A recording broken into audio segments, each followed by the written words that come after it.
Il était extrêmement simple, très modeste. Il adorait Israël. Il était adoré par ses soldats. Il était très courageux. Et il était, je dirais, sur la voie de devenir chef d'état-major. C'était évident que Erez Gerstein, Zichrono Livracha, serait un jour le nouveau chef d'état-major.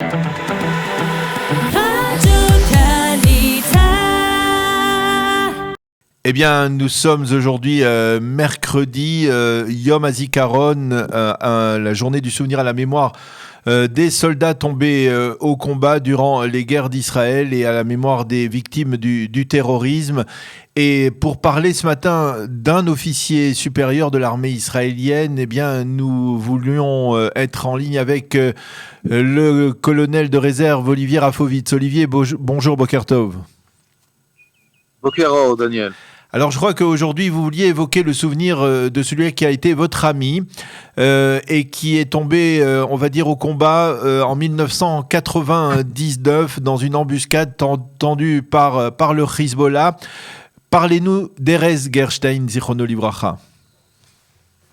Erez Gerstein est mort, assassiné, tué par le Hezbollah avec trois autres Israéliens le 28 février 1999. Il était l'ancien chef de brigade des Golani, c'était un héros de Tzahal, il a été le chef des unités spéciales de Golani. Il était général de brigade à 37 ans, je crois, ou 36 ans. Il était à son dernier poste le commandant de Yakal, l'unité de liaison avec le Sud-Liban, qui assurait en fait la liaison avec l'armée du Sud-Liban, qui travaillait avec Tzahal contre le Hezbollah, contre les terroristes. Et ce jour-là, donc, nous étions dans un convoi pour aller rencontrer la femme justement d'un Libanais qui était membre des forces militaires de Tzadal, l'armée du Sud-Liban, qui avait été tué par le Hezbollah. Donc en fait, le général Gerstein se rendait là-bas pour les condoléances et pour assurer la famille du soutien moral, évidemment. Et au retour de cette et vous, visite, vous étiez le porte-parole de Tzahal dans le nord d'Israël, c'est cela? Tout à fait. D'ailleurs, à l'époque, Daniel, vous étiez journaliste déjà et nous étions en contact, je crois, avec les radios juives et on était souvent en contact lorsque des incidents ou des choses très graves arrivaient. Malheureusement, elles arrivaient souvent à l'époque où j'ai servi au Sud-Liban. C'était entre 1996 et 2000, jusqu'au départ de Tzahal du Sud-Liban. On avait eu malheureusement des dizaines et dizaines d'attaques et des dizaines de morts par an tués par le Hezbollah. Et durant cette visite, donc, au retour vers Metoular, nous sommes pris dans une embuscade à la bombe, des bombes qui sont le long de la route, et le véhicule du général Gerstein est touché par deux bombes, et les 4 passagers, dont le général Gerstein, ont été tués sur le coup. Alors, il y avait effectivement parmi les passagers aussi un journaliste, Ilan Roé, Zichrono Livracha aussi, qui est tombé lui aussi, et donc en exerçant ses fonctions de journaliste.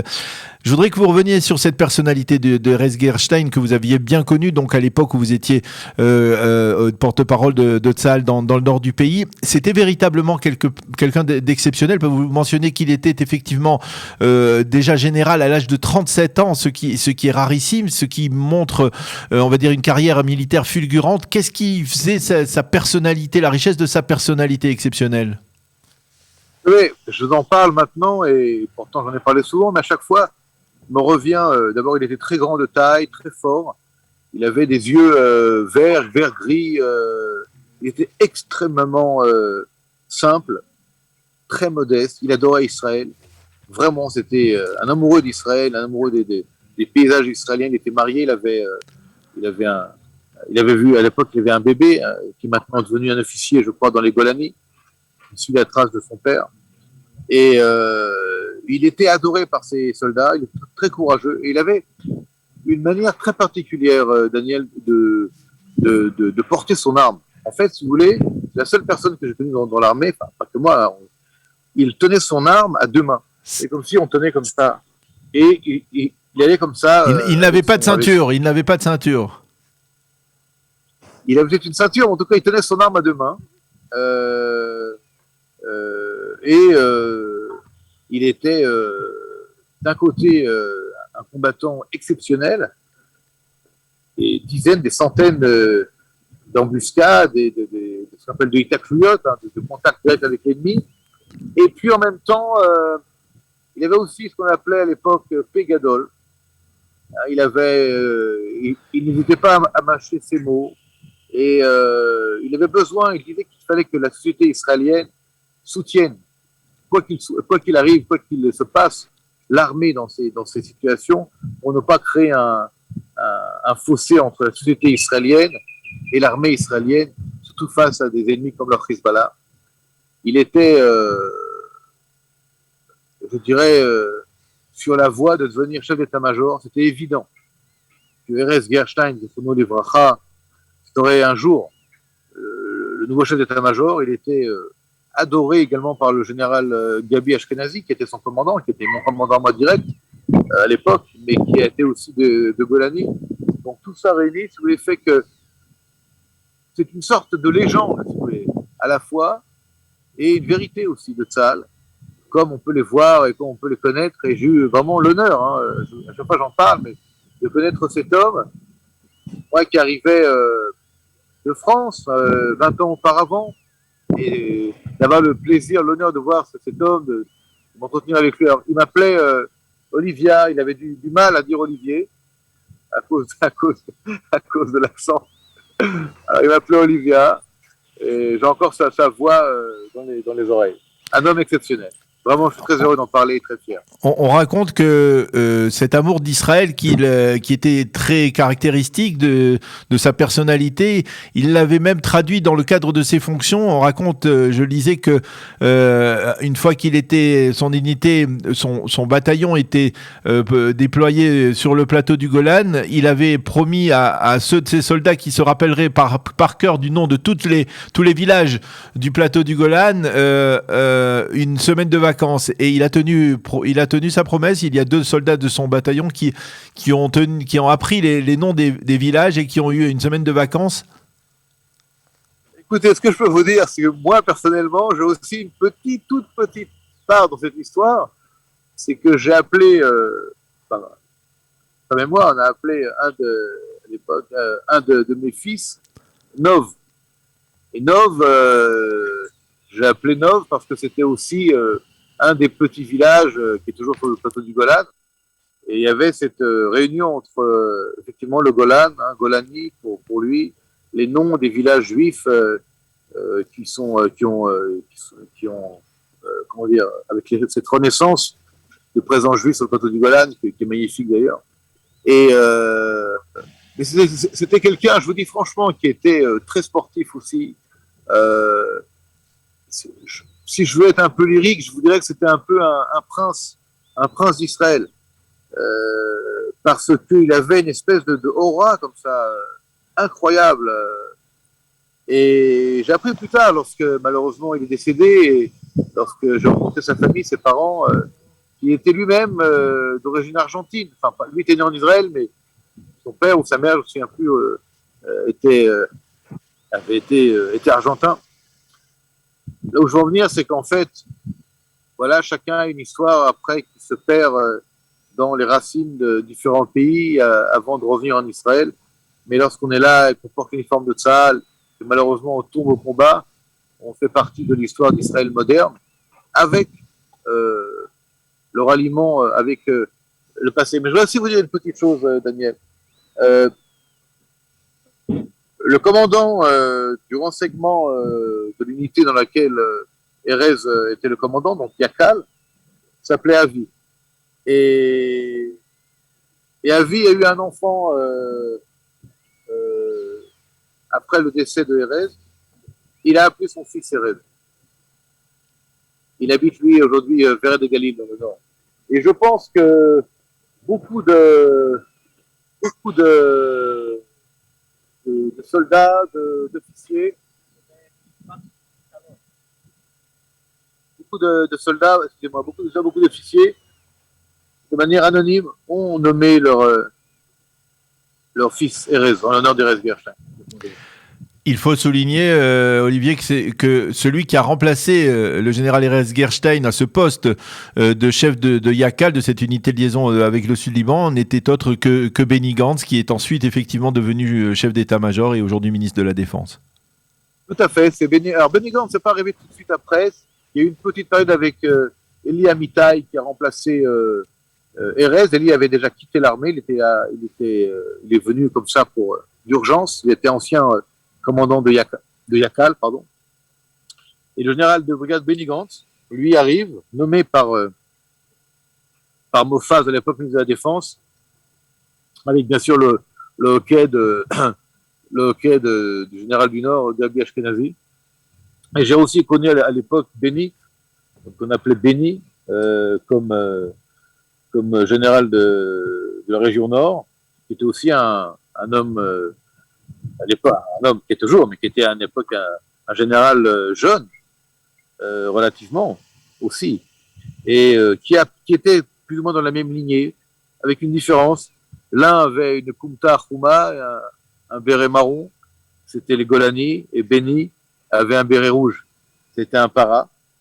Mais les deux s'appréciaient énormément, et c'était très dur pour Benny de rentrer dans les chaussures de Erez après un tel drame qui a véritablement secoué toute salle.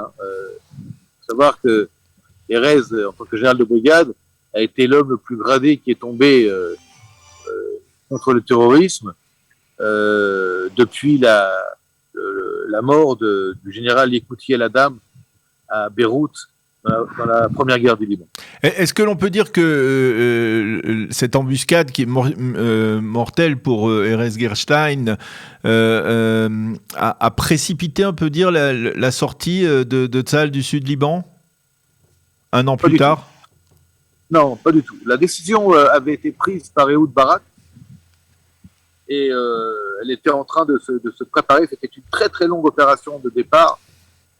Je pense dans le détail, c'est pas le but de l'interview, mais il faut savoir que quitter après 18 ans une zone de combat, une zone de guerre, c'était une zone de guerre le Sud-Liban, avec des installations, avec des forteresses comme le Beaufort et d'autres, ça demande une opération extrêmement minutieuse pour partir vite, partir entre guillemets proprement, sans laisser de victimes, de blessés. Et je peux vous dire qu'à ce niveau-là, la décision avait été prise par Ehud Barak en tant que Premier ministre. C'était aussi à l'époque où il y avait une grande pression de la part des mouvements Arba Imaot, qui d'ailleurs était un petit peu en conflit avec Erez Gerstein à l'époque, parce que Erez disait qu'il fallait laisser à Tsahal les mains libres et ne pas être limité par des pressions de la société israélienne, qui évidemment provenait, elle, par contre, d'un autre drame terrible, qui était Asson Amesokim, la catastrophe des hélicoptères qui sont rentrés dedans en 1997.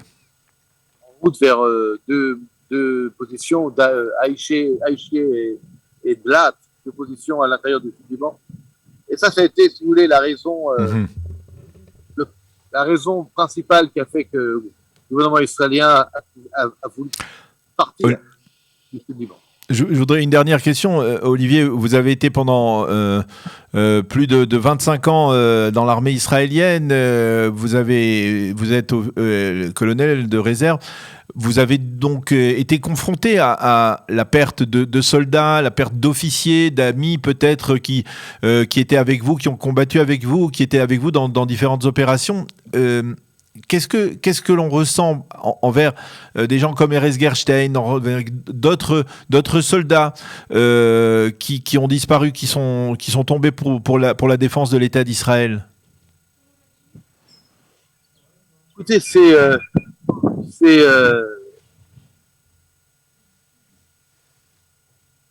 là où on se rend compte, si vous voulez, du prix à payer pour être un État fort, un État juif dans cette région du monde. Dans le quotidien, et heureusement, quand on est israélien, un homme, une femme, un enfant, on va qu'à ses occupations, On ne pense pas au Hezbollah, au Hamas, à l'Iran, et tant mieux, je veux dire.